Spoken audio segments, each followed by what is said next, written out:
İstiklal Marşı'nı okuyacak. Hadi kameraya yüksek sesle.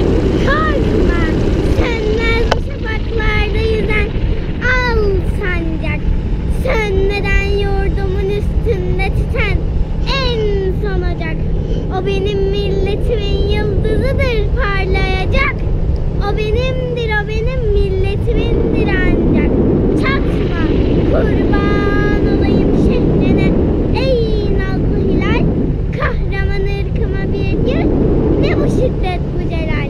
Sana olmaz dökülen kanlarımız sonra helal. Hakkıdır hakkı tapan milletimin istiklal. Evet, bir de selam ver bakalım. Pilot selamı.